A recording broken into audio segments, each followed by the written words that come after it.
So I was just thinking that I came and I had darshan Srila Gurudev, and I saw darshan of Srila Gurudev on the altar, and then darshan of Shri Radha Govinda Ju, and then I knew you were back. So I said, but I didn't get darshan of Vindupati, so my darshan not complete. And then you walked from one side, then you walked to the other side. Then I said, okay, now darshan is complete. Just very happy to have you back, Prabhuji.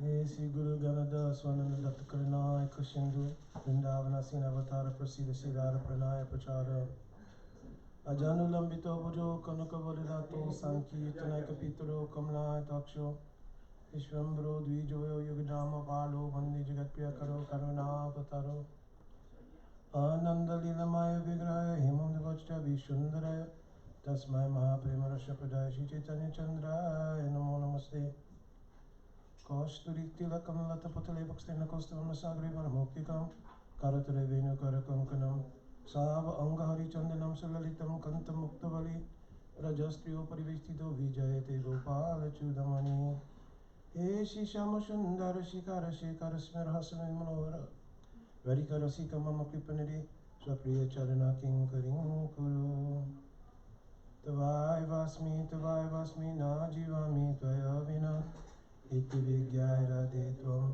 Nayamam Charanantikam Yat Kinkareshu Bausa Kalukakavani Nityaparasha Purusha Shashakandamuli Tashagara Rasanidi Vasavanujayas Takeli Kunja Bhavanangana Marajini Shama Pujami Radha Ravinda Netram Smarami Radha Madhuro Smitasham Vadhami Radha Karuna Barajam Tato Manasti Gati Nakapi Pakata Vihino Yaparada Lakshay Shiptascha Kamadi Tarangamaji Kripamayi Twang Sharanam Prapana Vrindi Namasti Charana Ravindam Kanaka Jaladagatro Nilasobhagya Netro Mrigumarvaravalo Malati Kundamalo Tarvana Tarana Vesho Nilampitambaresho Smarani Nibritini Kunje Hariko Krishna Chandro Vancha Kalpatrubhyascha Kripa Sindhu Vaevacha Patitanam Pavanebhyo Vaishnavebhyo Namo Namah Jaya Shri Krishna Chaitanya Prabhu Nityananda Shri Advaita Gadadhara Shri Vasadi Gaura Bhaktavinda Hare Krishna Krishna Krishna Hare Hare Hare Rama Rama Rama Hare Hare. So then my pranam devotees, I'm very happy that I'm able to come and have the Association of Devotees here.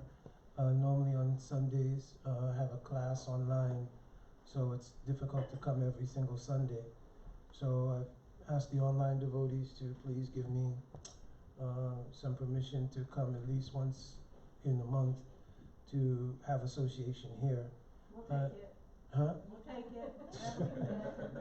Anyway, so it's not so much about me giving the class as much as me having a chance to have association, because Harikatha is not coming from individual persons, it's coming from the Guru Parampara. So I told the story before in North Carolina. Srila Gurudev was unable to come to that festival, and Bhumipati reminded me, actually I thought I was in the room upstairs, but actually I was out in front of the venue where the festival was going on. And Gurudev, Brajanath Prabhu called and said that Gurudev wanted to speak to me, so I was holding the phone, and Gurudev said, how is the festival going? Is everything going well? So I told, yes, Gurudev, everything was going very nicely. And so he says, how is Harikatha? I told, Harikatha is very good. So-and-so Maharaj has spoken. So-and-so Didi has spoken. And Gurudev said, who's speaking? So I said, well, so-and-so Maharaj and so-and-so Didi, etc. No, who's speaking? So I put it on speaker because I thought maybe, I didn't want to yell and maybe Gurudev wasn't hearing. So I put it on speaker. And Gajahanta Prabhu was standing next to me, so we both same time said, Gurudev, yes, so-and-so speaking, Maharaj is speaking. Guru said, no, I am speaking. All are only repeating what I've spoken, so really I am speaking. So I always digested that actually all of those who are serving Srila Gurudev's Harikatha, they're coming into an atmosphere where people are mutually accommodating them, and they're repeating whatever they've gleaned from Srila Gurudev. And in that atmosphere, Srila Gurudev himself becomes present to bless the hearers and the facilitator, that their bhakti will grow by their faith and their trust in each other as devotees to repeat Srila Gurudev's instruction. So it's never been a case that anybody owns Harikatha and so forth and so on. So it's a very, very important point, because sometimes that's misconstrued. Right? So it doesn't matter who's speaking. If we'll hear that Harikatha and the speaker is considering that I'm speaking to the best of my ability what I've gleaned from Guru Parampara, and the hearers support that speaker, then Bhakti's presence will come there. Mm-hmm. So the subject matter today is a little bit long, but I'm going to try to put it together so that the whole time is not gone, and also that we're not too late in serving Thakurji. And I also have another Zoom class. Anyway, I escaped one this morning. But I have another one at 1:30 or something. So anyway, the subject matter was about the psychology of the practice of bhakti, because a little bit, there are many issues which arise perennially. It means they come up every year. You know, issues about the origin of the jiva, issues about the swarupa of the jiva, issues about this thing in bhakti or that thing in bhakti. So one thing that also kind of arises from time to time, if not annually, is an idea of the efficacy of bhakti as a complete thing in and of itself, or whether or not there are things which are supplemental to bhakti, which are not exclusively Swarup Siddha Bhakti, that are supplemental to bhakti, which are necessary in order to aid one in the practice of bhakti. And I've preached for many, many years that the currency in bhakti is our faith. Faith is the actual currency which propels bhakti. That's why Sri Rupa Goswami Padas began that Ado Shraddha. The very first thing that comes up in bhakti is Shraddha. So to give an idea how powerful is Shraddha, in the 11th canto Srimad Bhagavatam, it's mentioned there, Nadya Vidya Yuktasha, Purushasha Veda Atmanam. Swato na sambhavanti anya gyanatva ganado bhavet. In this shlok, Shri Vyasadeva Ji, Sut Goswami, Shri Shukdev Goswami, they're saying it is not possible for the jiva who has been from a nadi kal yukta to avidya. Avidya means 5 things. What are 5 things of avidya? Avidya itself, and close. Asmita. Asmi means I am somebody, but not who I actually am. So asmi and ahankara attaches to asmita. Asmi, like tavai vasmi, I am. The suffix in Sanskrit ita means a condition. So asmita means the condition of not being who I actually am. That gives facility in the Mahatattva for the ahamkara to attach to it. So now I am not who I actually am, which is dasosmi, the servant of Krishna, and I now believe I am the karana and karata of everything. This is the meaning of ahamkara. Aham, I am the karana, cause, and karata, doer of everything. Understand? So this is ahamkara. Then that gives rise to a particular upadi according to karma. Means in any particular birth, any karmic iteration, you get one particular designation. I've mentioned this thing before, that you're born to Sally Doe and John Doe, your name is Dodo. I always make this. So that particular upadi is your own karmic portfolio package or karmic iteration that's specific to you in any given life, right? So besides that, there's rag and dvesh, but the last thing is abhinivesh. And abhinivesh means an inextricable bond to the avidya shakti, which cannot be broken. Swato na, you cannot break it yourself. Gyanatva ganadobha ved, it requires sadhu guru, who's imbued with swarup shakti, to break it. The very first element of swarup shakti that descends in the purview of the jiva, saga sangamena ratnya ankura rupa eva moti. Mati means the discrimination that gives rise to a question. Keami, kenyamai, jareta patra. Two questions. One question is, who am I actually? And why am I suffering? These are the questions Sanatana Goswami Pad asked to Mahaprabhu. The rising of these questions in various iterations, because everybody's question rose differently. There was some point in everybody in here's sojourn in this life where he said, there must be something else, you know? This is not the all in all, man. I'm gonna check this out, I'm gonna check that out. You started your spiritual path, read Autobiography of a Yogi, or something. Or Siddhartha, if you're really old, or something. So, or Kali Gibran, let me stop. All right, so you started on some sojourn looking out to see what is the truth about things. So this is called mati, right? The essence of that mati is ado shraddha. That shraddha has the power. Shraddha anupayani barjam bhakti unmukhi chitta vritti vishesh. So the chitta is the stream of consciousness coming from the atma, which is connected to the subtle form of the material world called Mahatattva. In Srimad Bhagavatam 3rd Canto, this is described.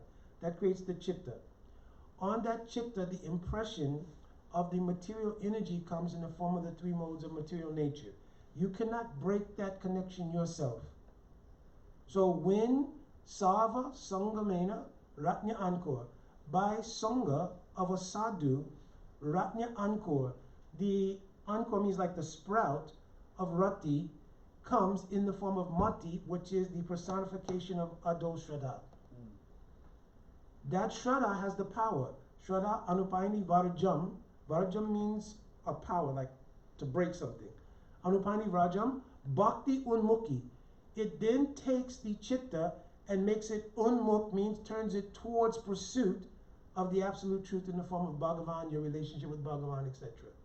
So whereas nothing else that you could do that, the seed called Shraddha was able to do that. So understand how powerful Shraddha is? So you can get this picture. Nothing from your sojourn in the material world, from a Nadikal, could break this Abhinavesh. But just the sprout of Shraddha broke that absorption and turned you towards the seva of Krishna. This is the real meaning of the verse. Brahmanda Brahmati Kon Bhagavan Jeev Guru Krishna Prasade Bhai Bhakti Lata Bij. So two things I mentioned, the Lata and the Bij. The Bij is called Mati. It is the descent of faith. The Lata is Krishna Seva Vasan, because from the turning, that Bij enters, and from the Bij, the sprout grows and becomes the tendency towards service to Krishna. And then that begins, Guru Pada Sraya, Tata Diksha Shikshari, etc. You understand? So that turn is done by faith. So how powerful is faith? It is most valuable currency in this material world. It is much more valuable than Bitcoin. You understand? Or whatever. I don't know what the rate is, but you understand? So this faith is the most powerful currency that we have. In fact, it's mentioned Shraddhavanjan Bhaktayadi Kari Kanishta Majam Uttam Shraddha Anusari. Your particular adhikar in bhakti is based on the flow of that Shraddha. Shraddha Anusari. Your adhikar in bhakti follows the flow of that Shraddha. Understand? Therefore, it's mentioned, I'm talking about Shraddha because it'll be very important in understanding the psychology going forward. Shraddha Shabde Vishwash Kohe Sudrida Nishchoy Krishna Bhakti Koila Sava Kam Krita Hoy. This bhakti should be understood. Shraddha Shabde, the sound Shraddha. Kohe, by saying this, what we mean to say is Shraddha Shabde Vishwash Kohe. Vishwash, what is a Vishwash? Anybody know what is Vishwash? Sanskrit, one definition is there, trust. Confident is actually in the Abhidhamma as well. Anyone else? Vishwash. Trust is written there, confidence is written there. Huh? Conviction. But another meaning is given in the Abhidhamma. Abhidhamma means a dictionary. It means to breathe. So it's composed of two words, the prefix V and Shwash.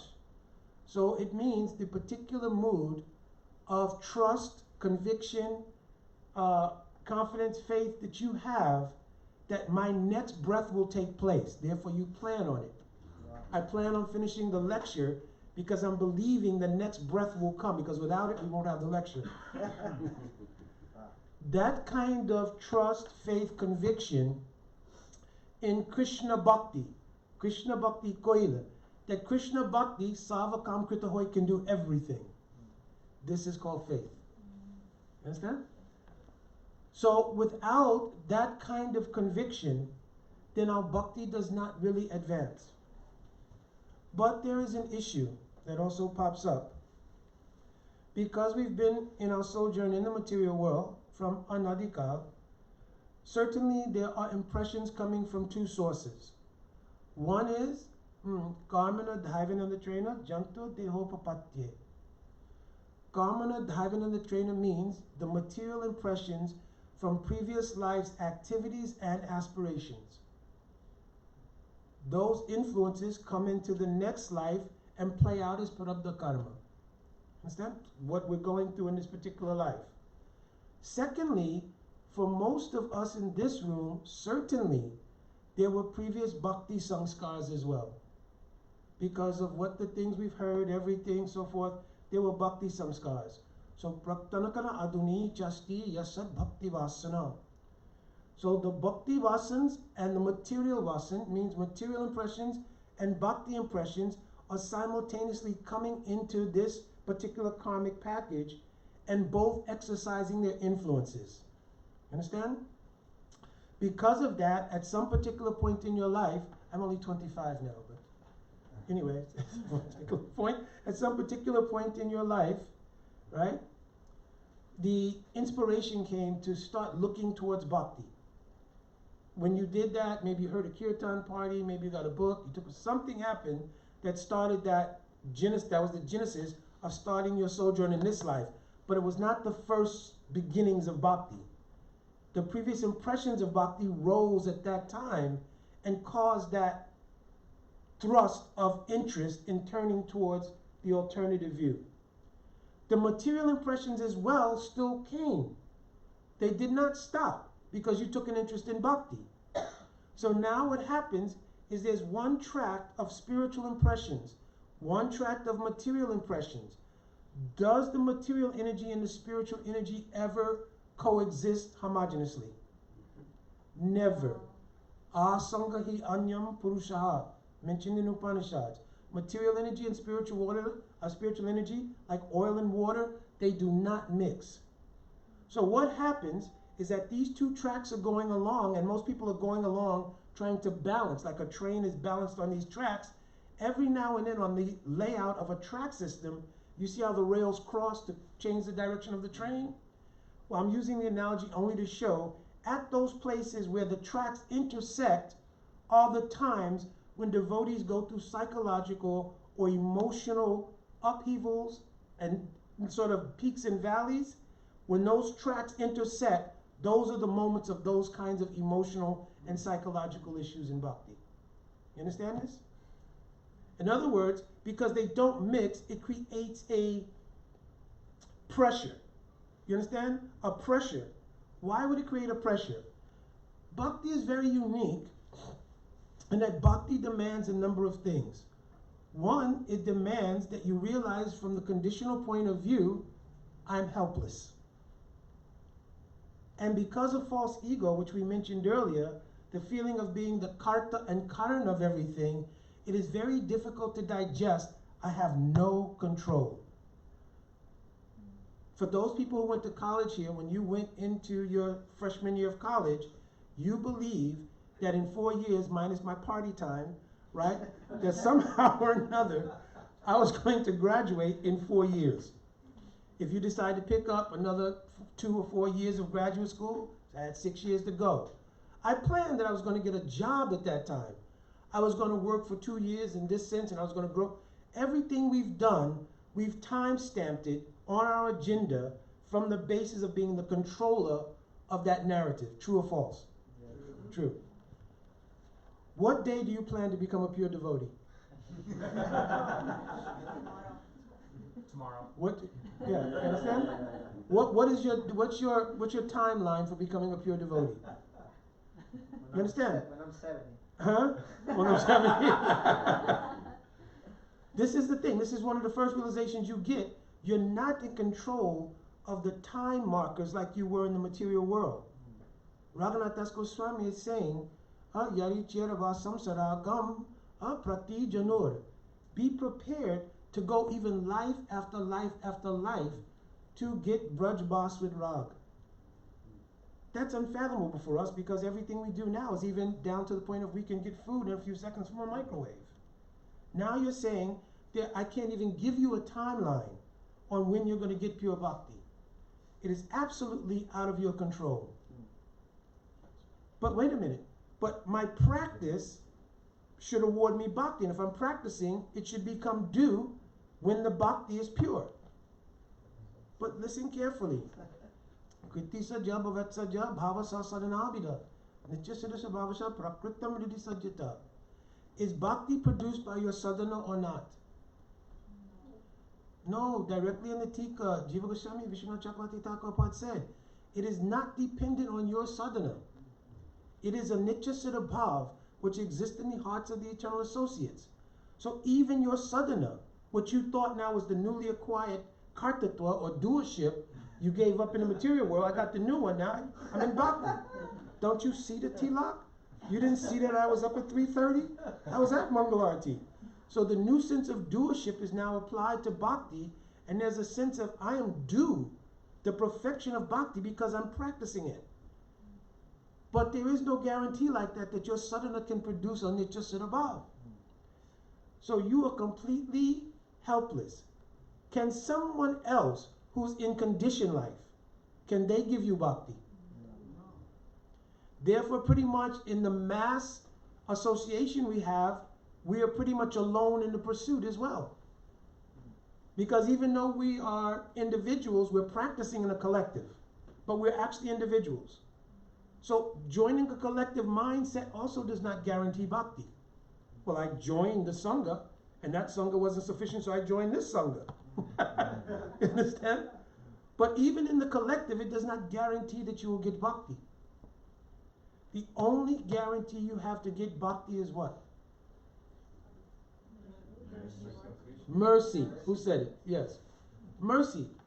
So that means not only am I not the doer, I am completely and utterly dependent on someone else. Shri Guru and Krishna. If you were in any situation in this material world where you were left alone in the dark with no ability to do anything, utterly dependent on others, would that cause some anxiety? Sure does. So why do you think it won't cause anxiety when you pick up the practice of bhakti? Why do you think that will not cause some emotional trauma and upheaval that you've placed yourself in this ultimately vulnerable condition in pursuing the path of bhakti? Certainly there will be psychological and emotional issues that go along with that. What happens is that from the point of view of ahamkara and doership, we were thinking we were simply upgrading the doership qualities by joining bhakti. That's what happened. Yeah, I realized the material world was full of suffering and all this kind of stuff, but I got him now, I figured it out. I'm going to join the bhakti thing. And when I join the bhakti thing, I'll be good. Because I'm going to have this power through this practice. That's going to give me the happiness I was looking for.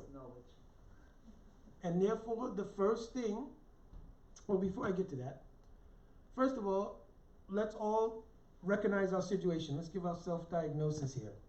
So in the 11th canto, Srimad Bhagavatam, in the 20th chapter, verses 27 and 28 give a very nice, because Mool Grunt and Mool Praman for everything in Bhakti is what? Srimad Bhagavatam. It is Mool Praman for everything. Entire 400,000 verses of Jiva Goswami and all verses of Sat Sandarbha based on Srimad Bhagavatam. Actually, it's called Bhagavat Sandarbha, but divided into the categories of Tattva Sandarbha, etc., etc. Right? Because everything is the Mool Tattva. So first, analyzing from Srimad Bhagavatam. So raise your hand, Jatashrado Matkateshu. Here it's saying, those who have come into the category of some faith to hear the Harikatha of Hari Guru and Vaishnava? If you're in that category, raise your hand. You wouldn't be here if you didn't have it. So that was a trick question. Understand? Everybody's in that category because you had enough faith to come in here today. Understand? Or yesterday or some other day you went. So it shows, it didn't say how much Shraddha. It said, are you in the category of having some faith in coming to hear the name, form, cause, etc. of Krishna? The answer would be yes. Nirvana Sarvakamashu. Have you recognized that the material world is not going to completely satisfy you? If so, raise your hand. Good. We're all on the same page. Veda Dukatmanam Kamam.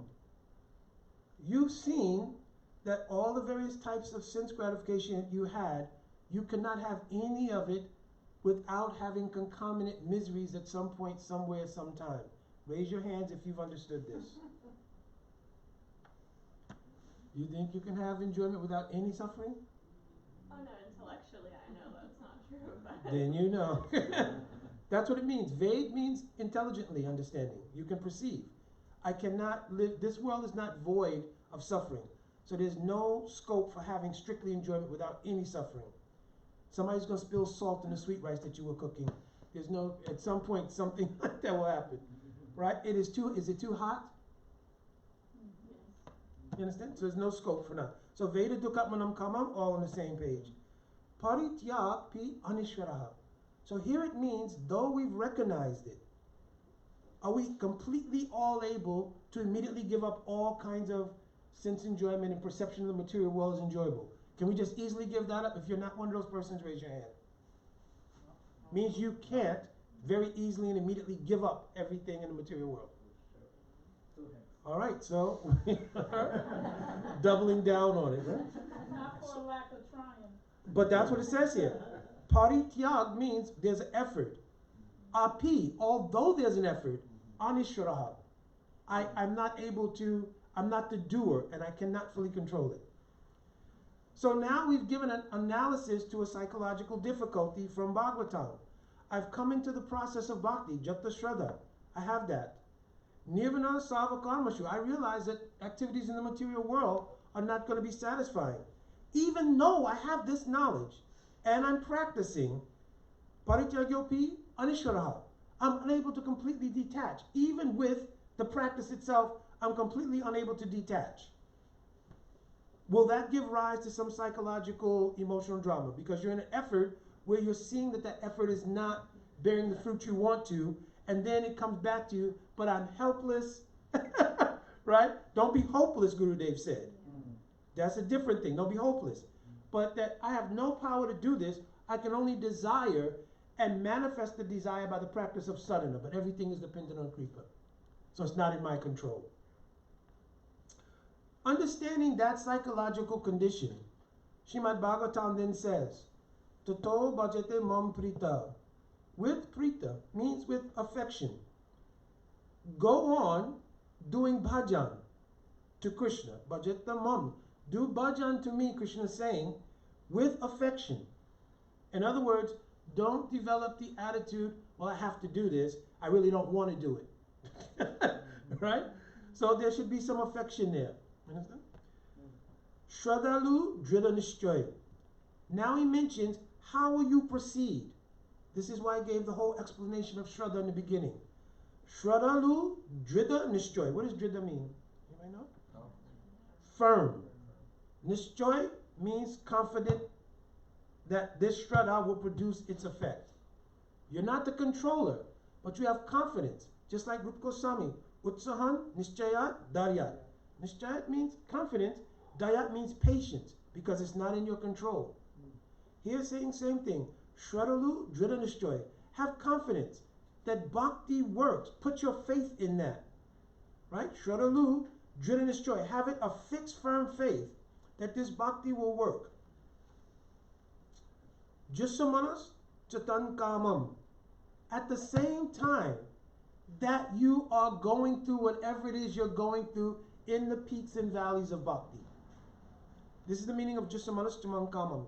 Literally means while still struggling with the things in unfolding in bhakti. Go on with determination, firm faith, and affection. Affection to Guru, Mahaprabhu, Radha Krishna. Go on with affection, with a deep convicted faith in that. Dukko Darakayams Chagaryan. And here is almost a curse word in contemporary ideas of bhakti now. Go ahead and have a sense of guilt about your inability to accomplish that goal right now. Have some, Garyan means repent or remorse or guilt. Right now, there's a concerted effort. I don't want to deal with any repression, guilt, or anything else. Why is Bhagavatam then recommending it? Because guilt, from the perspective of being the doer and being imbued with self-interest, creates more conflict and debilitation. You understand the difference? From the perspective of I am the doer, everything is about me and my self-interest. Guilt, remorse, or any of these things is debilitating to my self-interest, and therefore I can't deal with it. From the point of view of I am this sevak of Bhagavan, sevak of Guru, this guilt, remorse, it becomes a cushion that holds you and embraces you and lets you know, yes, you're feeling some remorse about the inability to love Bhagavan. Rather than being a crushing, debilitating, hard rock of truth or something, which your false ego can't deal with, in your sense of real identity, this Garyan, this remorse, repentance, sense of guilt, is a loving reminder that yes, I'm not going to accept the idea that not being able to perform bhakti is okay. Or that I'm not going to try to adjust bhakti to my self-interest. You understand? Because there's also this thrust now. I will adjust bhakti. Something was wrong with bhakti that I did not become fulfilled. Many times what people are talking about is not bhakti itself. They're talking about the mis or malapplication of bhakti from an institution or individuals. There's a difference. What people struggle through, went through, suffered through under institutional malapplication is not bhakti. It was not bhakti that made people suffer. So we won't adjust bhakti. Bhakti is self-perfect, swata siddha. Application can be imperfect, especially when that application is in a collective of other conditioned souls who are also unfolding. Where in the Shastra it recommends sadhu sangha, it did not mean a collection of aspirants. It meant the collection of aspirants should do sadhu sangha. Do you understand the difference? Now it's easy to say sadhu sangha is just, what's your classification? Yeah, I'm a devotee. Oh, you initiated? Okay, you're a devotee. You're a devotee, you're a devotee, you're a devotee. Okay, if we get together, this is called sadhu sangha. Is it sadhu sangha or not? What is it? Collection of aspirants. That's literally what it is. That collection of aspirants who have a mutual desire to have sadhu sangha. What is sadhu sangha then? What is a sadhu? Pure devotee is really the definition. Sadnoti sadayati cha Krishna premitti sadhu. That person who's realized sadvastu, the absolute truth to be Krishna prem, he's called a sadhu. What does it mean to do their sangha? Samyak rupain anugamana. So samyak rupain means completely. Samyak in Sanskrit means completely. Anugamana. Anu has three meanings here. Anu means continuously. Anu means to follow. And anu means with humility, because anu means, anutva means a sense of being small in relation to Guru. So it means humility. To continuously follow someone with humility is called doing sangha. So this is sadhu sangha. But as a collection of aspirants, we are all trying to follow the sadhu by body, mind, words, moods, everything else. But just a collection of aspirants is not sadhu sangha. So there's every possibility that malapplication in that collective may happen. And if we blame that malapplication of the principles of bhakti on bhakti itself, it will become aparad. You understand? It will become aparad. And then the aparad, what does aparad mean? Particularly apagata iti radha, apagata radha iti aparad. Radha means aradhana, means the principle of worship. To go opposite that principle of worship is called aparad. Okay?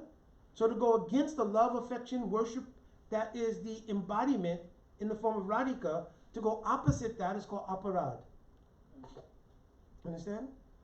So if we will blame bhakti, because who is bhakti? So if you'll blame, bhakti is faulty here. I need to adjust it. Some imperfection is there in Radha. I need to adjust it. You understand? Because somehow or another, you forgot to acknowledge what I'm going through. Understand? And I've gotten together with 10 other people, and we had a council on this, and we had a seminar, and we all concluded this. Yes, all of us, every single condition, one of us. We all concluded this. So we need to adjust bhakti itself. Understand? This is problematic. Understand? So, having realized that we're all in this category, still the question will arise that, Mukunda Prabhu, so how will you then deal or suggest that these psychological, emotional, even traumatic experiences that we may go through in the unfolding process, how and where is it described how to deal with them? So I've been preaching again for years that if we believe the acharyas were so naive that they thought people joined bhakti one day and they were pure devotees the next, that is also aparad. They knew that there's an unfolding process. It's written in Bhagavatam, I just quoted it. Do you think the acharyas didn't know that people do not become pure devotees overnight? Therefore they wrote in such a way to help the person through the various stages. And the first thing they did was wrote in a way that you could recognize what those stages are. So they wrote, there's a first stage called Shraddha, understanding what that is. The next thing we discussed somewhat, doing sadhu sangha. From the sadhu, you'll receive instructions in bhajan. This is called bhajan. When you do this bhajan, the kriya shakti of Swarup Shakti will subsidize what you don't have. Because remember I said we don't have capacity to do bhakti. We're not the doer. So where is the ability to perform it coming from? I can never remember this verse. Anuched 144 in Bhakti Sandarbha. I can never remember. But it describes how bhakti is a complete subsidy to the jiva. Why? Atahashi Krishna Navari Nabhavat Graham Indriya. The gross and subtle senses of the jiva cannot perform bhakti. So what is it in the mind intelligence and now attempt to have real ego means dasoshmi and the 5 senses and everything we use in the material world? What is making that bhakti? What is making those things bhakti seva? The subsidy of Guru Kripa in the form of bhakti shakti being given to the jiva through the harikatha kripa shakti of Guru. Understand this? So Guru Dev, as the agency of Bhagavan, is subsidizing our bhakti. It's making your ability to recite the prayers pleasing to Krishna so he'll remain on the altar. So you don't open your curtains the next day and where's my deities? Understand? So Krishna is staying there on the basis of the subsidy that when you recite that stav in stuti, it's carrying the subsidy of the power of the pure devotion of your Gurudev. You understand? It's not coming from you. And therefore, again, if you believe you're the doer, you interfere or obfuscate the pure devotion coming from the subsidy of Guru, and therefore it doesn't have the same pleasing quality. It's like sweet rice with a little salt in it. You understand? Therefore, the complete idea of being Atmanikshepa Karpanya, completely being humble enough, Trinadapi Sunich, that I am not at all performing. My Gurudev is subsidizing everything. You understand? So now, under that basis, you're performing bhakti. This is called bhajan, and the kriya in the word bhajan, kriya means the kriya shakti of Swarup Shakti dispensed by Gurudev subsidizing your bhakti. That stage is called bhajana kriya. It is that power that can remove anarthas. Therefore, the next stage is called anartha nivritti. Can you do anartha nivritti? You cannot. You cannot remove anarthas. That's why the stage prior to anartha nivritti is called bhajana kriya. What is removing anarthas? That kriya shakti is removing the anarthas. What are you doing? Desiring, crying, and sakshitva, witnessing. From the point of view of a witness, you're seeing the beauty of bhakti unfold. This is what it gradually will give you ruchi in bhakti. You understand? This is how bhajan life is done. Your ruchi will come from the taste of observing the functions of bhakti shakti in your own life. But if you're not paying attention to the bhajan, then you will miss it. And the practice will become niyamagraha or anusthanik. I'm rising every day, I'm chanting everything else, but I cannot concentrate on my bhajan. My mind is here and there. Until you can, if you hear Harikatha enough, it will help. This is the main thing. Because the Swarup of Harinam is Harikatha. If you hear Harikatha, this will give in you the power to become a kantik. An ekagrata means fixed, focused, putting your attention of your chitta in Nam and in Harikatha. When you will do that, you will see the workings of the Kriya Shakti in Bhakti in your bhajan. You understand? That gives rise to, just like if you're, I'm trying to find a mundane example. If you have anything that you're really interested in, the Olympic knitting, right? It would, oh, did he say? I'm describing Olympic knitting. So you take an interest, right? So you can drop everything when Olympic knitting comes on, right? And you can be fully absorbed. That's this kind of particular stitch, that's this kind of stitch. Now, if your spouse is there and they're looking at it, what do? Yeah. Right, you understand? Because they can't attach the chitta to that particular thing. This is what happens in bhajan. When you're chanting Harinam, then there are 5 subtle things that attack the attempt to connect the chitta to Nam. Loy, Bikship, Apratipati, Koshai, and Rasaswad. Right? I didn't even deal with the other things yet. But these are 5 things that attack bhajan pradhan, which means the root practice of bhajan, which is Harinam. So when you begin to chant Harinam, because you cannot connect your chitta sufficiently based on the absence of Harikatha. You understand? Based on the absence of Harikatha. You don't have enough substance to adhere to, adhesive I'm trying to say. Like an adhesive, you cannot connect your chitta to Nam because of the absence of the what would be the word? The bonding element. The adhesive. The adhesive is the Harikatha. There's not enough adhesive to bond your chitta to Nam. And therefore what happens when you begin to chant Nam is sleep.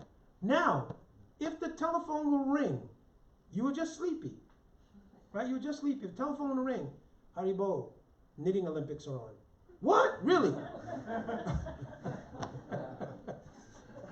Because immediately your chitta has now jumped on and attached itself to your interest. You understand? And that brings the chitta to full state of awakeness and consciousness. You understand? So really we're not sleepy when we're chanting. So loy doesn't mean sleepier only. It means the inability to connect the chitta with Nam. And at the same time, you're trying to avoid anything else. And in that middle space between not being able to connect to the Nam and not being with something else, you fall into. You understand? Everybody understand what it is? Yeah. So you can't connect to one thing with your chitta, which is your consciousness, and you're trying to avoid connecting to something else. That leaves the gap for just be unconscious. Understand? And that is called loy. Even when you're attempting to do nam, then vikship will come. Vikship is two words, V and kshipt. So vikship means the inability, because of the material influences from our past, they don't come and flow naturally and calmly like a river. The material impressions don't do that. They're more wave-like. You understand? So when they come, they'll come and then just rise up. You're chanting Hare Krishna, Hare Krishna. Did I pay my Visa bill? You understand? What could break the concentration of the lotus feet of Seva to Radha and Krishna absorbed in Nam, all these different things we talk about, for a Visa bill? It is the thrust of the power of how a material influence arises. If it was just and as you become more mature, you'll find that the material impressions, they do tend to pass by, because you can't stop them. But they tend to pass by because the Harikatha is so dominant in your chitta while you're chanting Nam, that the material influences pass by like this. They don't have the power to rise up, because they're checked by the influence of the Swarup Shakti coming from the Harikatha and Harinam. You understand? So they can't rise up, and vikship, the word ship means to throw. So vikship means when material impressions have the power to throw you off connection with Nam. So it doesn't, distraction is how it's translated. But what it really means is when something rises up and throws you off attachment of your chitta to Nam and Harikatha, etc. That is called vikship. Means to throw your chitta off the focus of Nam or Harikatha and bring it to whatever that material impression that arose was. Apratipatti. Apratipatti means a sense of inability to accomplish. This is what's written in the Abhidhamma. Apratipatti. A means with not. Pratipat means to acquire or perform or obtain. An overwhelming feeling of the inability to obtain the goal, giving rise to a sense of hopelessness, which gives rise to a sense of, I can't control it, I'm not the doer, how is this ever going to happen, but I can't give it up because it's the right thing to do. And then all the emotions start coming together. Material impressions, spiritual impressions, frustrations, and then somebody calls, Prabhu, can you do some seva at the temple today? While you're going through that particular crossroad of the material and spiritual impressions, right? So all of that happens simultaneously, and you just have this overwhelming feeling called apratipatti. And that overwhelming feeling doesn't allow you to raise your emotional content and place it in the bhajan, in the form of Nam. You understand? Because the instruction that was given in Srimad Bhagavatam was bhajeta mam prita. Prita means with affection. You can't raise that affection because of this overwhelming feeling of your own self-interest that I'm just overwhelmed. When do you become a pure devotee? I don't have any control. All these things intersecting at that time, apratipatti happens. Apratipatti then gives rise to koshoi. Koshoi means the sheath-like covering of your material impressions. Because now you acknowledge the power of those impressions to throw you off the focus of bhajan, to create a sense of hopelessness, and now you start to reflect all of this is due to my inability, which is a pratipatti, to really reach the goal because I'm overwhelmed by these material impressions. This is called koshai. So now you try to make a compromise. I have to chant. I cannot give up chanting. Now, the unfortunate thing is when people come to that point and they say, well, I can't do it. Just stop chanting your Gayatri, everything. But in those who continue to try, the next element that will attack is called rasaswad. Rasaswad is the compromise. You don't want to sleep. You don't want to feel hopeless. How will you import enthusiasm into your bhajan? Hare Krishna, Krishna Krishna, Hare Hare. My friend John called the other day. Ram, Ram, Hare Hare. We went to high school together. In fact, we were on the football team together. I remember that time when we went to the prom And then we met Sally and Jane. And then there was after party. That was crazy.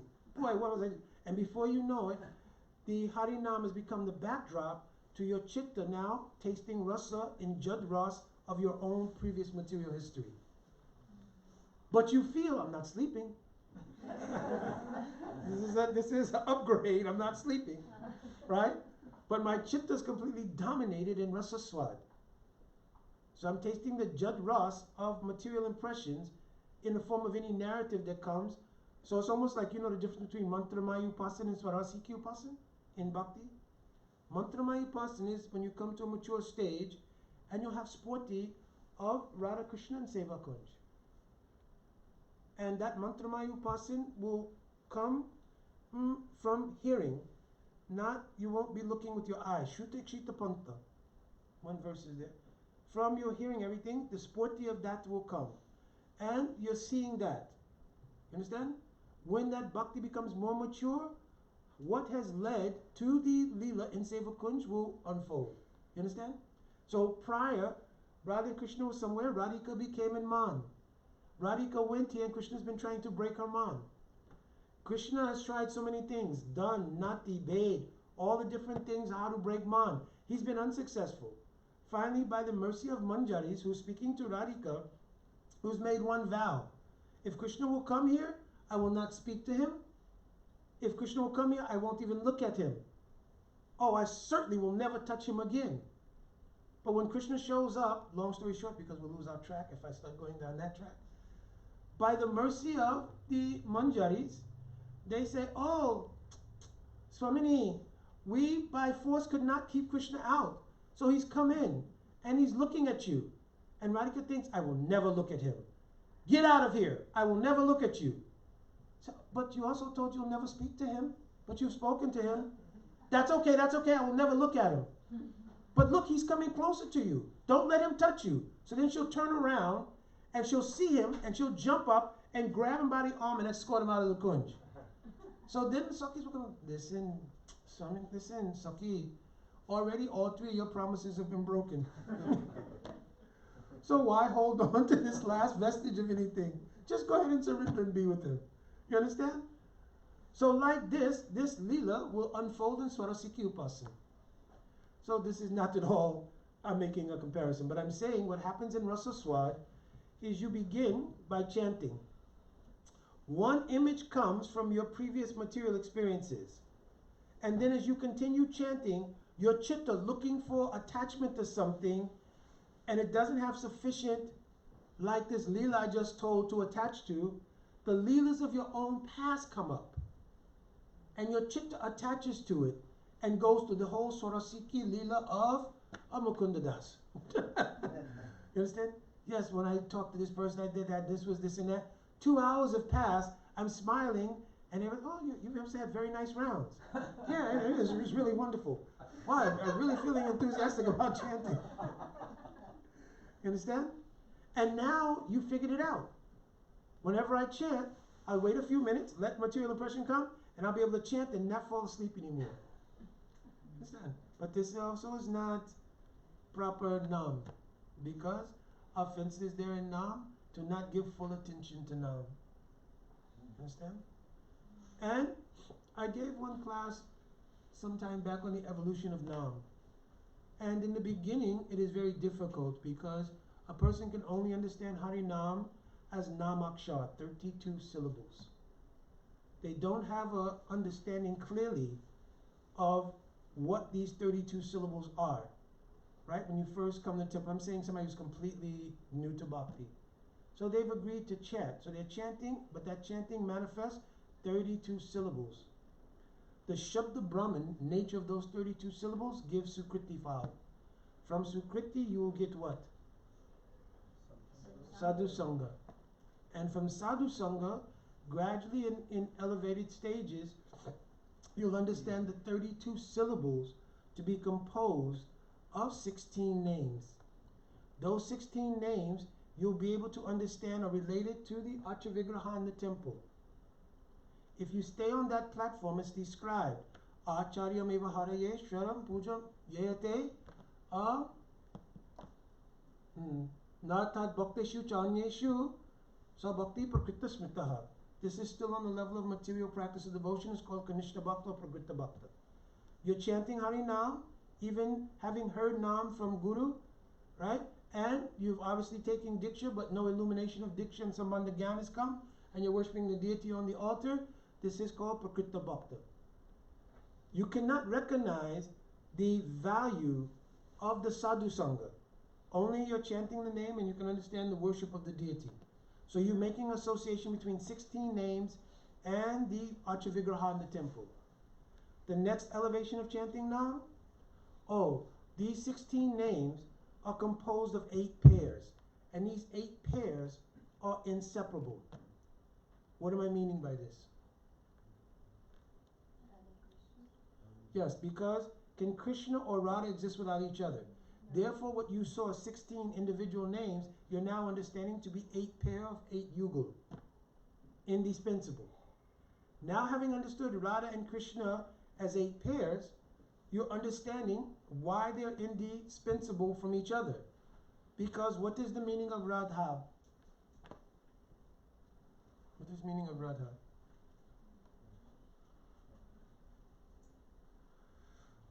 Ra Shabda Iti Ragha. Ra means rag, particularly anurag. In anurag, the transformation of Mahabhav. In Mahabhav, Rud, Adi, Rud, Modan, Mohan, ultimately Madanakya Mahabhav, which is exclusive to the Radhika. So here it means rag, meaning Madanakya Mahabhav. That rag has power of Davati. Davati means it runs. The emotions of Radhika's heart in Madanakya Mahabhav are always running to Krishna. Krishna means that which can attract the rag of Radhika. The word Krishna means karshan, means to attract. Ana means ananda. The bliss tasted by Krishna as the Vishaya Jati of Radhika's Madanakya Mahabhav is the meaning of Krishna. But when Krishna experiences the taste of Radhika's Madanakya Mahabhav, he does davati to find that Radhika. You understand?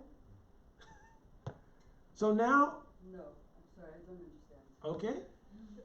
Rewind the tape because you just... I know, but I was listening in the kitchen. Oh! I walked Okay. over here, I'm sorry that I'm late. Oh, no, you're not late. You were in the kitchen. Yeah. Well, and I was also walking, but I didn't understand that last part that you said, that she is... That Radhika, Radha means rag, da means davati. Davati means to run. Okay, got it. And Radhika's Madanakya Mahabhav is always running towards Krishna, who's the object of that love. How do you spell that word? Davati, Dhvati. Yes? Krishna being the object of that Madanakya Mahabhav, he attracts it. Therefore, he's Karshan. Krish in Sanskrit means Karshan, means what attracts the everything, but particularly the Madanakya Mahabhav of Radhika. When Krishna experiences that, he experiences Parama Ananda. Our Srila Bhakti Siddha Maharaj, when he was here, 2015, he taught me this one verse, which I went back and I memorized that verse. He was very happy. Bhagavat Stavad Asadharana Aishwarya Madhurya Tattva Vishesh Swarup Parama Ananda. That Krishna Swarup is Parama Ananda. So Parama Ananda means the highest kind of Ananda. What is the highest type of Ananda Krishna can taste? Radhika's Madanakya Mahabhav. Therefore, he covets that. He doesn't covet other things. He doesn't want to appear in Mahaprabhu to taste Sakya Rasa. You understand? He doesn't appear as Mahaprabhu even to taste Vatsalya Rasa, even though it's plenty there in Sachima. Why does he appear as Sachinandan Gaurari? To taste what is the Madanakya Mahabhav of Radhika. You understand? This is the beauty of Radhika's praying. When Krishna hears even the syllable Ra, he himself does davati to wherever he is that syllable.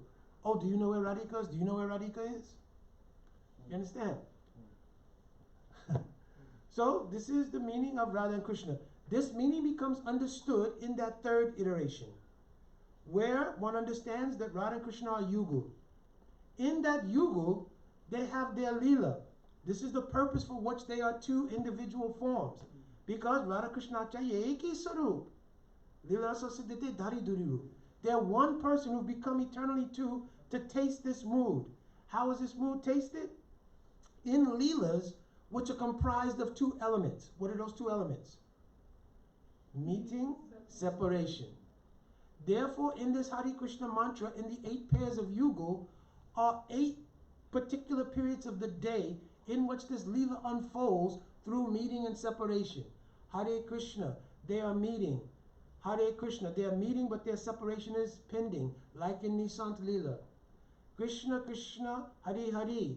Krishna is in Nandagam, Radhika's in Jabat or Varsana, and they are separated. But in the second one, Hare Hare, they have made their arrangements for Abhisaran to meet again. Hare Ram, they've met again, and in that meeting, Ramayate Rama, in their meeting now, their pleasure has grown. So Ramayate Rama, we're saying now Hare Ram. You understand? Hare Ram, it has reached also a new height, but separation again is pending. Rama Rama Hare Hare. In their second separation, then their mood is so high that the bliss tasted in the sporty coming from that separation creates another height of ecstasy. You understand? So throughout 8 periods of the day, Ashtakali Leela, through meeting and separation, Radha and Krishna are tasting many, many Leelas, which are Ananda Buddhi Vardhanam, increasing their Ananda. Prati Punam, Punam Amrita Smaranam, continuously, even one step after another. So in the 3rd, 4th iteration, a person realizes this. Then a person realizes that these 8 pairs of names, they're actually one name. What one name are they? You're right. Say that. Gaura. Sachinandan Gaura Hari, because Gaura means Govinda Radha. So Gaura Hari, why? Because the nature of that prem has transformed. Shri Radha Pranaya Vikriti Ladini Shakti Asmad. Asmad means the cause or the source of a transformation has taken place. What is it? A Ladini Shakti is transformed. Ekatmanopu Uvi Buddhadeha Bedam Katao Tao. Though they were formerly one. Chaitanyatyam. They became one. How? Not like they were one before. Chaitanyatyam Prakratam Tad Aduna Chayatyam Aptam. They've obtained a new kind of oneness. What oneness? The Vishaya of the love of Radhika Krishna has now accepted the form and mood of Radhika and is tasting the mood of the Ashraya Jatiya. And they become one form.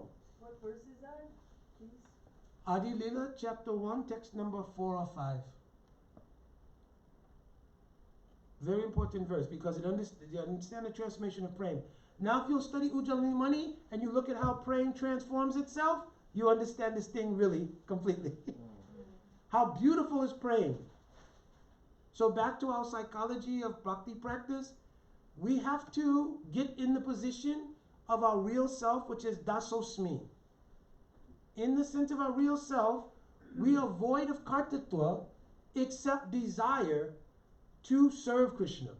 So we exercise that desire, manifested through the seal dhatu, means endeavors. Anukul Krishna, Anukul Yena Krishna Anusilanam. Silya means endeavors, by our sudden practice, everything else, to invoke the Kripa Shakti, mercy of Guru and Krishna. Guru Krishna Prasade Poi Bhakti Latabij. Right? We invoke that mercy. Then we witness with great attention, like the knitting Olympics, we witness with great attention, due to our attachment to desire to serve Krishna, the beauty of the unfoldment of Prem Shakti in our stages of unfoldment. And when we go through emotional crossroads due to the combined influence of the material and the spiritual energies pressing against each other, then we tolerate it. Utsahan Nishtayat Dharyat. Very patiently we tolerate. And we do not give up or divest one single inch of faith from bhakti practice to invest it in anything else. I was having a very beautiful conversation with one Didi I have so much respect for, a very older Prabhupada disciple, and does so much work and has so much affection for Gurudev. We're just having conversation back and forth. We were talking about the various modalities that arise I believe, this is my own personal belief, I have the faith that everything is in bhakti. That's why I spoke on this from the angle of vision of the psychology of the bhakti practice. Because there are some devotees who believe that bhakti is a spiritual thing, but if you need psychological, emotional, I'm not talking about acute problems here. I'm talking about just a sense of well-being. Then you may want to get involved in some other modality. Conflict resolution, communication skills, these things, that thing. You understand? If bhakti does not contain the ability to have the efficacy rather to produce those things, is bhakti complete or not? And if bhakti can't produce the outcome of those things have something bhakti doesn't have. And I also, to do any of those modalities, do I have to have faith in it or not? Yes. Therefore, I have to divest some degree of faith to place it here. When bhakti is asking, Shraddha Shabde Vishwash Kohe, so place all of it here. And that bhakti will, Krishna Bhakti, Krishna Bhakti, Koila, Savakam Kritahoy, it will do everything. It didn't say some things. Savakam Kritahoy, Krita means to do. It will do everything. So no need to do other things. I myself spent many years involved in these things as an outreach for preaching. You understand? Because I believe sincerely that for preaching purposes, it reaches out to a broader community and gives people a bridge into bhakti. So if you do, I'm going to come to this now. If you do astrology, if you're expert at conflict resolution, male-female relations, any of these things, to reach out into the broader community from a Krishna conscious perspective and offer these modalities to bridge people into bhakti, outstanding. However, if you cross that bridge, or you go to Keshigat, the warning is there, and you see Govinda, boss TK, it's a wrap. From that point on, your everything is only here. So understand, there's a difference between using a modality for bridge for preach, that is a saver. There's a difference than taking shelter of it or putting faith in it. Because I'm saying to some degree, what's here, I could not find it here. It means you did not look deep enough. Did he? One question. I guess I'm just struggling to understand the point that you're making now with the point you made earlier that material and spiritual life, like, they never touch like oil and water. So how could it be that if someone is struggling and these modalities address material challenges, that's what I'm struggling to understand and kind of You are 101,000% correct. And this is my thing. This is the point. But for some people, everybody's at different levels of unfoldment. So for some people, because of the material influence, they're looking to that modality in the mode of goodness for some sense of well-being based on self-interest. Right. So that's what it really is. It's not really to solve a spiritual problem, because it can't. You're absolutely right. But people are looking to it as a means of coping with a particular trauma that they either by the maladministration or malapplication of bhakti practice from themselves and whoever they're associating with, they were unable to find that in bhakti. So somebody presents to them, well, let's all get together and have a seminar, and we will talk about your issues, my issues, and everybody's issues, and we'll put that all on the table. So I presented in the class I gave, I was answering a question for someone, and we have to be careful. Actually, so I tried to find the article, I could not find it. But we have to be careful, because when you do that, what you essentially do is, whatever is the issue that you have, it's carrying some toxicity in relation to bhakti. You package that up, bring it into the Sangha, right, or bring it into the association of other aspirants. They bring their toxic things with it. And what we're going to do is we're going to be radically honest. Everybody just spill your beans. What you're going. So we all do that. Where's the person who can burn the garbage? Where's the pure devotee who can burn the garbage? So what now you do is you come in, now maybe your toxic waste, I'm speaking figuratively here, your toxic waste was very large. Somebody else had some toxic weight, but they could fit it in a sandwich bag. But when you come in, by sharing with everybody, the idea is to equally distribute the suffering. So now what happens is that when you walk out the door, imperceptible is that you're carrying now more baggage than you came in with. It's deep. You understand? Whereas if you walked out of a class during the Bhagavad Sapta, I don't care what you were going through, I'm 280 something pounds. I was dressed like a coward boy. This is what Harikatha does. All problem, solution, mental things, all of that.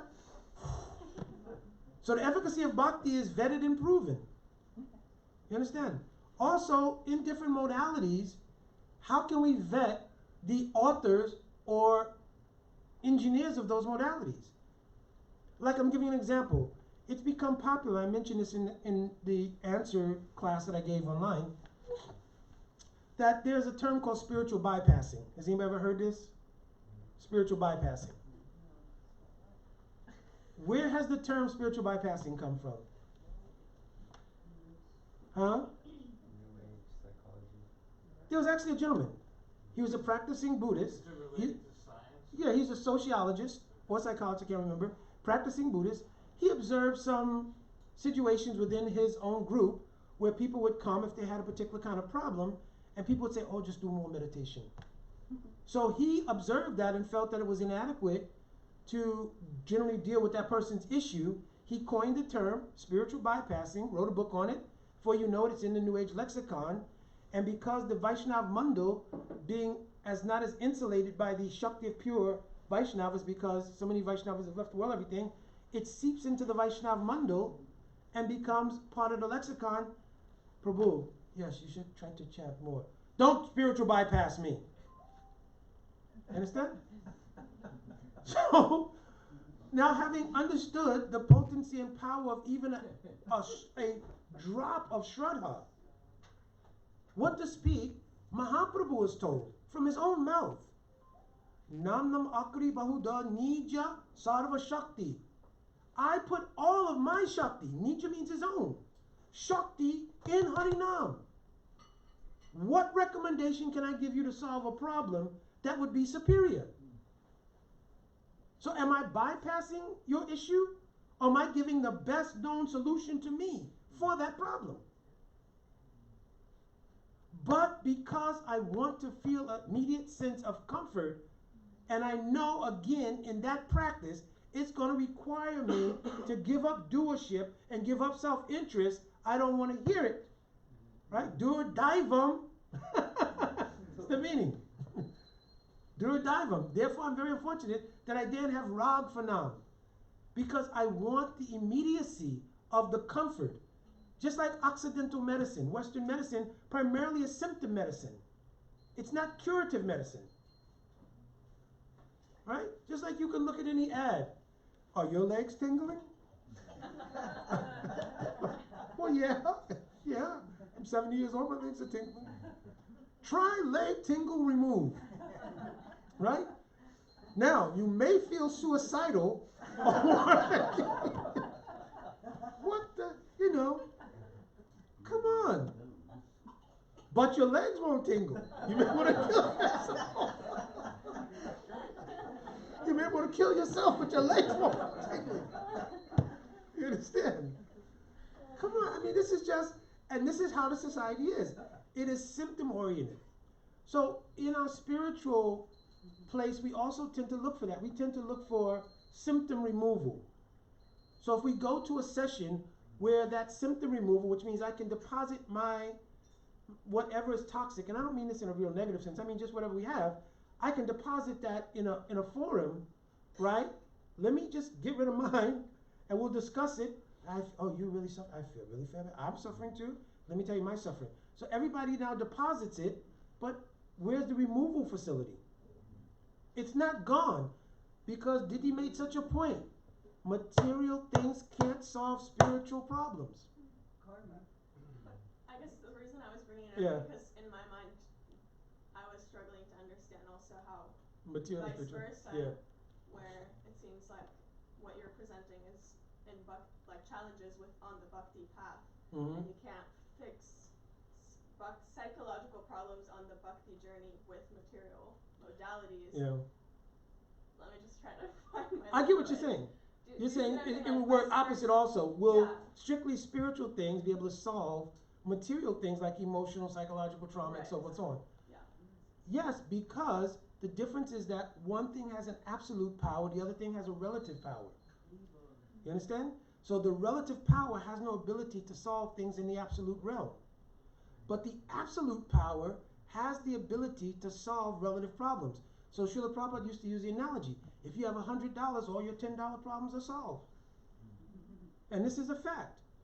Because remember, even when I went to school, I remember when I graduated, I was thinking like, what am I going to do? Because first of all, tomorrow, let me come to your question because I don't want to see. Can I have? Yeah, sure. Okay. So first of all, when I was in high school, I came out of junior high school on honor roll, got to high school, 9th grade we got through. 10th grade, 11th grade was welcome to high school. Right? So I'm not going to say what that means, right? But welcome to high school, right? So now in the 11th grade, everybody's thinking, yeah, we're getting ready for college, everybody's writing letters, where you going, this and that. So we come to graduation year 12th grade. For the last 3 years, 10, 11, and most of 12, we've been partying like anything, right? So I'm asking friends, I wrote, I didn't get any letters back or anything. Where are you going? I got into Princeton. Huh? Yeah, I got into Cornell or Brown. I'm like, what? So, but that was here nor there. So I said, okay, I'm gonna have to do so. I went to prep school, right? To get the grades back up. So then I'm thinking like, what am I gonna do for a career thing? So at that time, prestige is everything. It doesn't really matter what the subject matter is, right? You just wanna be prestigious. So I said, I'm gonna do pre-med. So I went to the college admissions officer, the counselor, and so she said, well, what are you thinking about, your grades, everything? And so I said, pre-med. So she smiled, because they have to be courteous, I guess. She smiled, she said, well, your transcripts, all your grades matter, coming, especially 10, 11, and 12. So if you want to get into a pre-med program, you're probably going to have to do remedials. So I said, well, okay, what does that intake? Well, you'd have to give up your Saturdays and Sundays. What other majors do you have? What other majors do you have? You understand? So, but then anyways, the long story short, I was joking, but so then I asked her about the social sciences and human sciences, like sociology, psychology, all these things. So, well, first I asked her, well, what about psychology? And she just looked at me like, you don't know you have to be a doctor to be a psychiatrist? Right, so that was the first thing. That was the first idiotic thing I said. But then, I was crying about other things. But then I realized, because I was practicing bhakti to some degree at that point. And I realized in the human sciences, without understanding what is the soul, how can you truly address the root of a human condition? How is it possible? Because if we are the soul, which is the fact, we have a mental, intellectual, ego capacity on a subtle realm, and then we have 5 gross elements that make up a body. If you don't understand the root, how you'll deal with everything else. So again, it will be subtle symptom medicine. You'll analyze a symptom in someone, and then analyze that in the brain it does this, that is, but you're not touching the root of that person. In the soul, are there any problems in the soul itself? Jiva Goswami clearly, dukkha pratiyogita, paramatma sandarbha. There are no issues in the soul. So where are the issues coming from? The vicarious relationship between the soul and the material world. So the problems are in the material world and our vicarious identification with it. So could I solve all problems if I could get you to understand the soul? Sure. As simplistic as that statement is, it's the truth. It's the truth.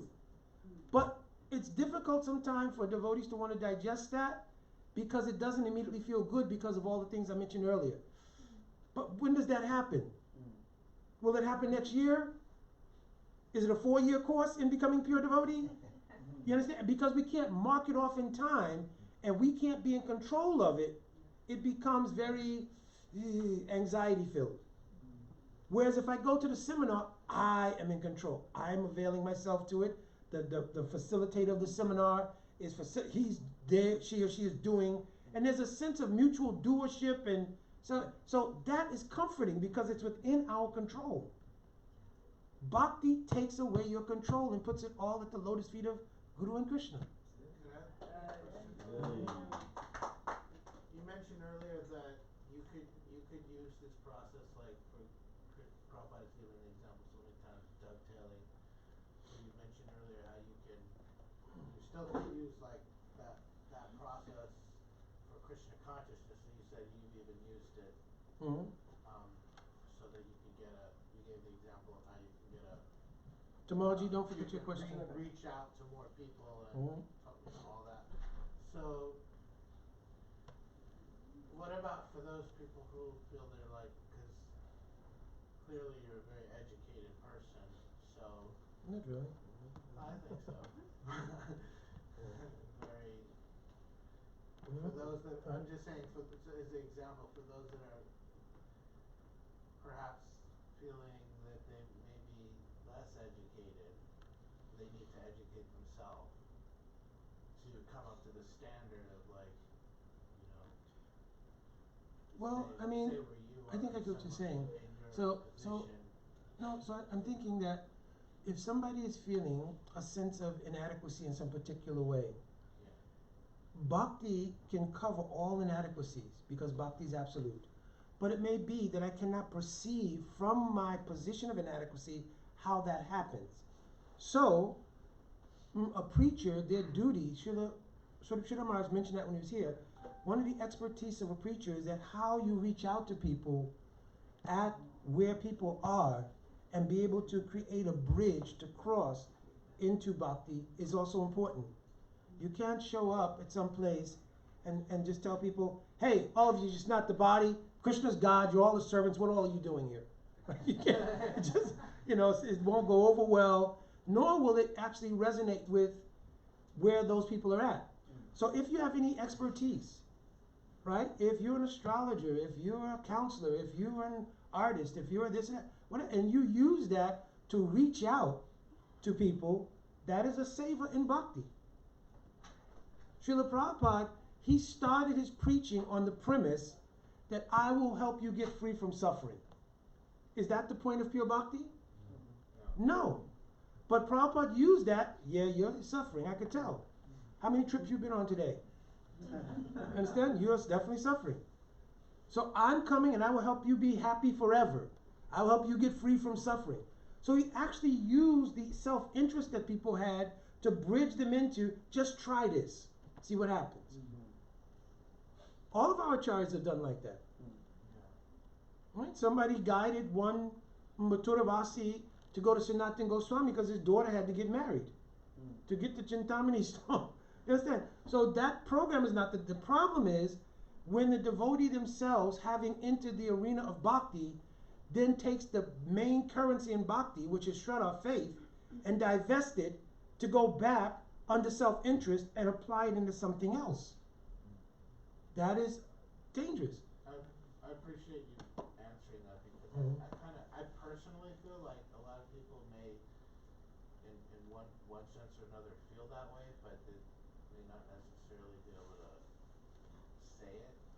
Yeah, and another thing, good point you're bringing up is that now somehow or another, because whenever things arise, there's always something, because it's in the atmosphere of Kali. Remember, one of the features of Kali is it creates discord. Right? That's one of the features of Kali. So now people are looking at these different views as opposed to each other rather than their ability to be reconciled. So people are looking at it and they term it progressive versus archaic Vaishnavism. You understand? And as soon as you categorize it and put it in a box, you garner a team. I'm team progressive. I'm team archaic. And therefore the essential point of reconciliation becomes missed. You understand? Because people then they invest their ego in it, and people defend the posture rather than look for reconciliation. Yeah. Tamaji? Yeah, I guess my whole Krishna conscious career, since encountering with this map you were laying out today, Mandir Kadambini, kind of giving a review, I've kind of somehow internalized it like a graph Yes. Or like if you see the Super Mario Brothers from the side, it's just two dimensional, like boink, boink, Mhm, like mhm. you know, Anarthi Vriti, Mhm. you know, Yeah. Nishta Ruchi, and it's. But you mentioned this term, which was like, yeah, can we hear more about the pits and valleys? Because my experience has been, like, I get that two-dimensional graph, like, I feel like the Acharyas, Chakravarti, Kuru, Goswami, they're giving some kind of, like, basic map. Mhm. Like they say, the map is not the territory, you know? To Mhm. walk this land is different than Mhm. looking at a picture of it. Right. And the actual experience is so much more diverse, and it's Mhm. almost like just what I've heard about this step to this step to this step, it's advancing. It seems very, you know, linear, even if you think it's a gradient. It's Mm. smooth. There's thousands of little steps. It's still gradient, but it's like, Yeah. wait. It's almost like seasonal. Like there's been seasons when Yeah. that chitta is adhering, Mhm. you know, and then there's seasons like, what happened? It doesn't stick anymore. And Yeah. the mind is kooky like it was Right, 10 right. years ago. Right. And then, you know, it's it doesn't match the like picture that I've got. This little Super Mario Brothers simplistic advancement. It's going all over the place. And that's really bewildering, and you know, they call it dark night of the soul. You just don't know which way is. Mhm. Where This are is- you at? How do you even map yourself when it doesn't make sense? Yeah. We have to be able to translate and synthesize what the acharyas teach with the reality of the practice. So what happens is if you look at the 6 stages of Anushtita Bhakti, the genesis, which I spoke sort of in summary, but the genesis that I spoke about of material impressions and spiritual impressions has directly come from Madhurya Kandamini.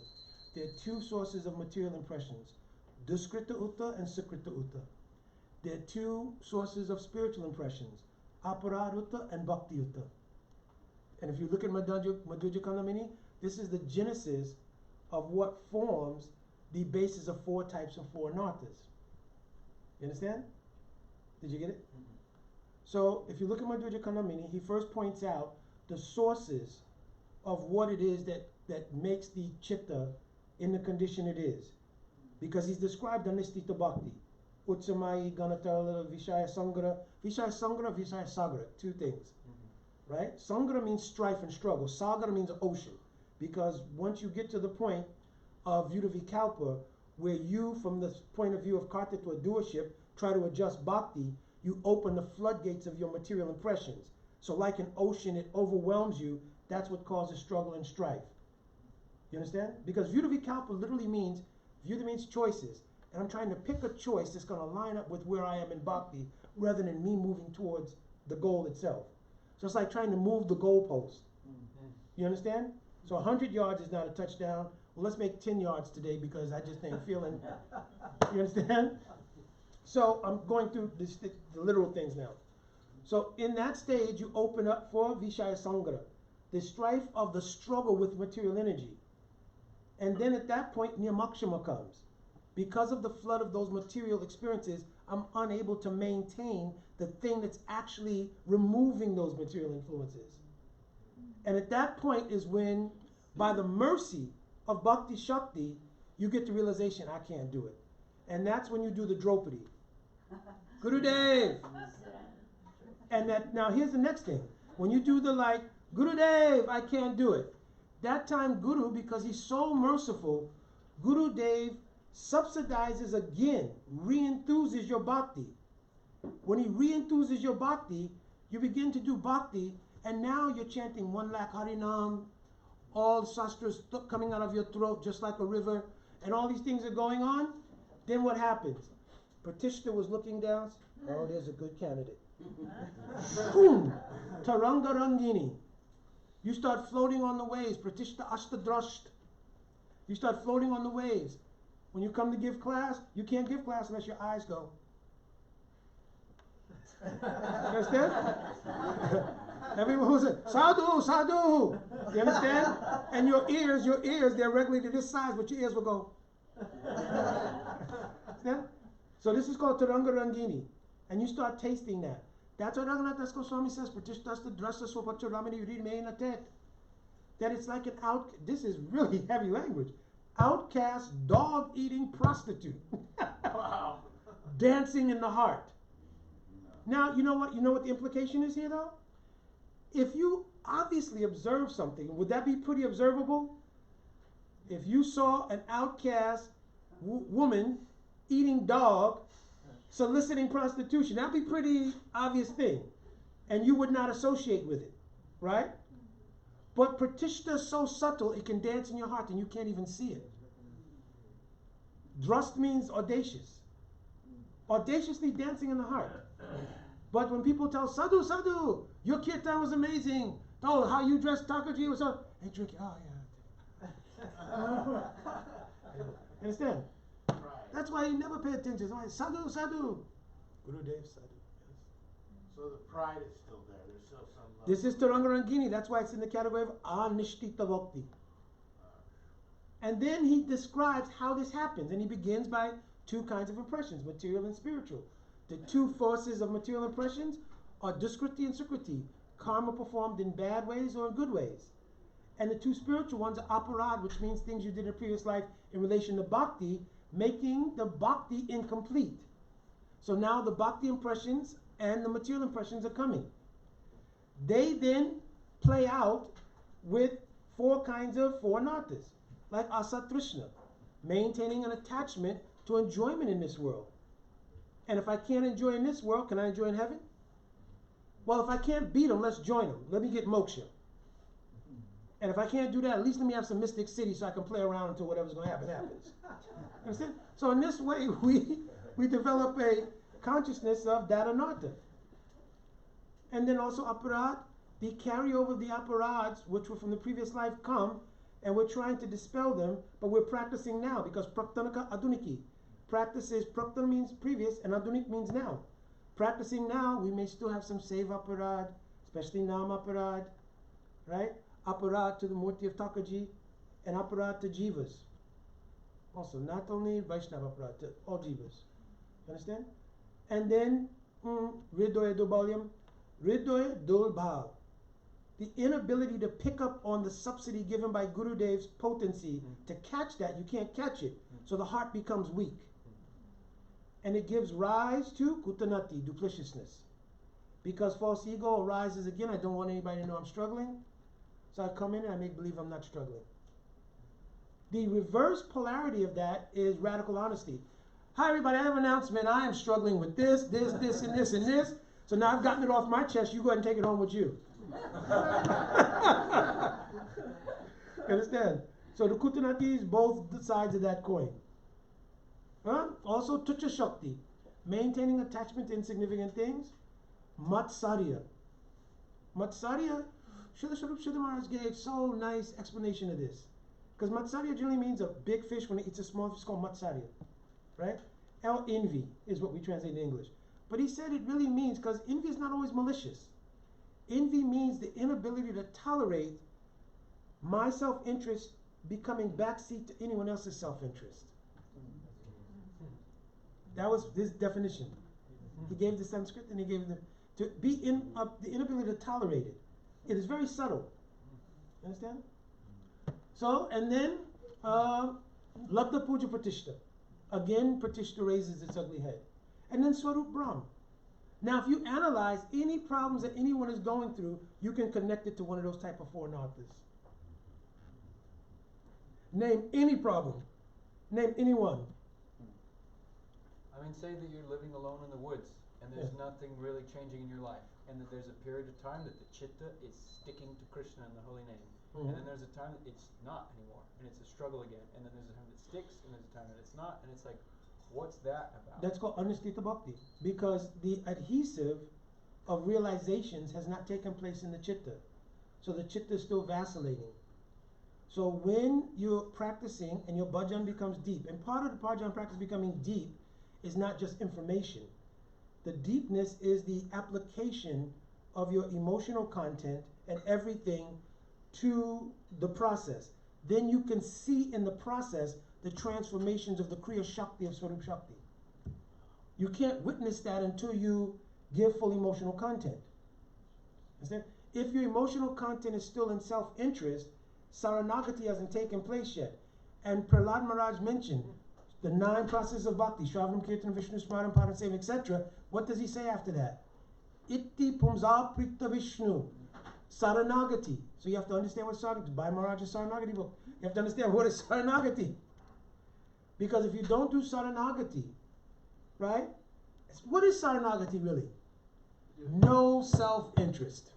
You're asking people, Anukuyasha Sankalpa Pratikuyasha Vivajam. Take a vow, I'm only going to do everything only for Krishna, not for me. So we can say that, but literally speaking, self-interest is almost like survival because of a humkar. So they're asking you to remove your humkar right off the bat. Do everything only for Krishna. Don't worry about yourself. You understand? Reject anything that's not favorable for Krishna. It is favorable for me to sleep till 10 o'clock, but it's not favorable for bhajan, which is not favorable for Krishna. So that automatically creates a dichotomy here. You understand? It is favorable for me to want to have, certain kind of arrangements between boys and girls, all these kind of things, or men and women, whatever. But it's not always favorable for bhakti. Just like one devotee, he had a whole thing. I'm running late, so I don't want to go on too much longer. He had a whole thing of an idea that what Srila Prabhupada mentioned about sex only for procreation was untenable in actual practice. And therefore, it fits into the category of the archaic bhakti. Yeah. Do you think Srila Prabhupada didn't know that people were different levels of unfoldment in dealing with sex life and lust? He came in the 60s. You understand? So he thought, oh, everybody here is celibate. He knew what was going on, but he gave the principle in relation to pure bhakti. You understand? Because in Grahastha life, celibacy is considered in 4 ways. It is celibacy if you have sex only with your duly married wife. That's still considered celibacy according to Dharma Sastra. If you have, but they're in different grades. That's the lowest grade. Second grade in Grahastha ashram is to have sex avoiding the various tithis like Ekadasi and other things. That is also considered celibacy in Grahastha life. The next best iteration is sex life where there's, sex life, which is duly married wife, sex life which honors the various tithis like Ekadasi, so forth and so on. Oh, sex life at a time when it is most probable for procreation, even if you don't have that intent. High class is sex with the intent to procreate. Srila Prabhupada quoted that one because it was most favorable to bhakti because it has no self-interest. He didn't say that I don't know that you're unfolding in the process of it. So unless you've taken Vanaprastha sannyas, he understood people are in different iterations with this. So we don't have to change bhakti and say this is untenable. You understand? And also Srila Prabhupada never asked, okay, tomorrow morning everybody come and report your sexual activities for this week. You understand? Whatever is going on in your house, just follow the process gradually, as people get more mature in bhakti, get older, all these things will work themselves out. But don't struggle with it or become debilitated with it either. Right? Just like one of the big problems that were happening in the institution so many years ago, you had a person who was brahmachari, and it was like, last week he would look at a woman and say, what to do? Next week he had on white in the Mangalarti. You understand? And then you ask, hey, Prabhuji, you're getting married? Yeah, I wanted to help Mataji with her Krishna consciousness.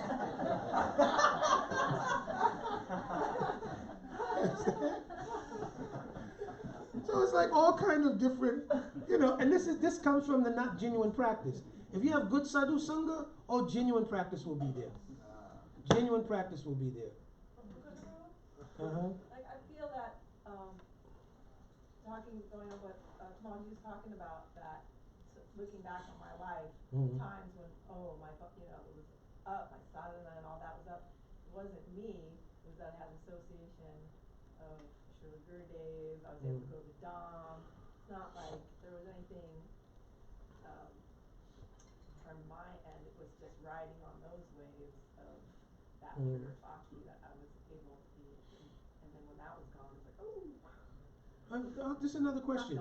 Did the bhakti do that? Did you go down? I did. No, you didn't. Well. Because if that's the case, then the statement is not true.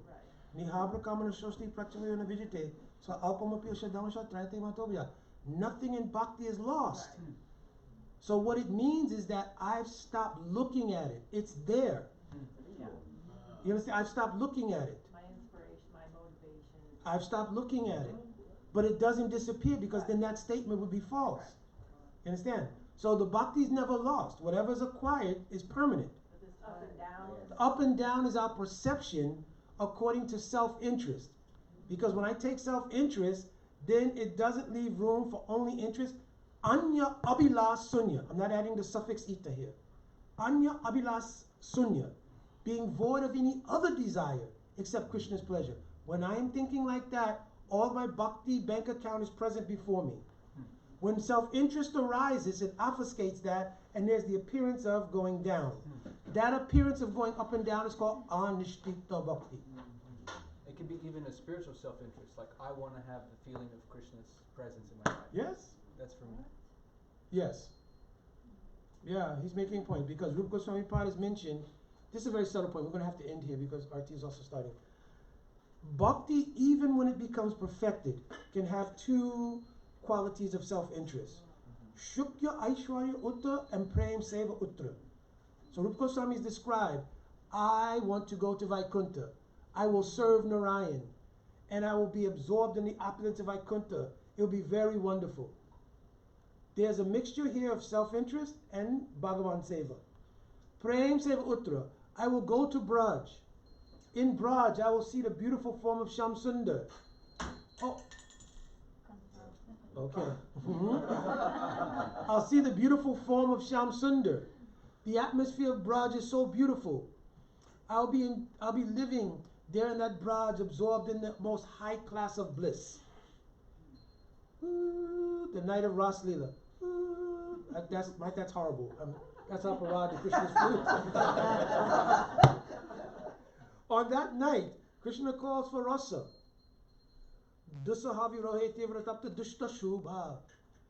Those gopis who did not get the association of Nityasudha gopis and purify that tendency for being happy by being in Braj, the southern cities, they could not leave to go to Ras Leela. You understand? Therefore, at that time, Dhyana Prapta Tutta Shleshana Shikta Mangali. In their hearts they embrace Krishna.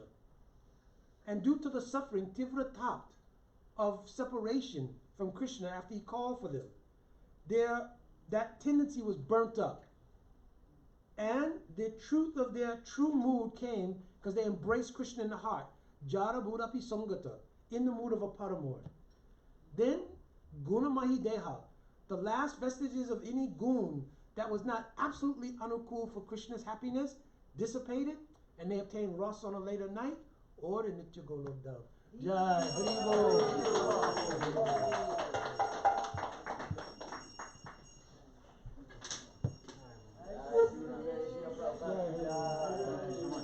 Oh, thank you, Bodhi. Very nice questions.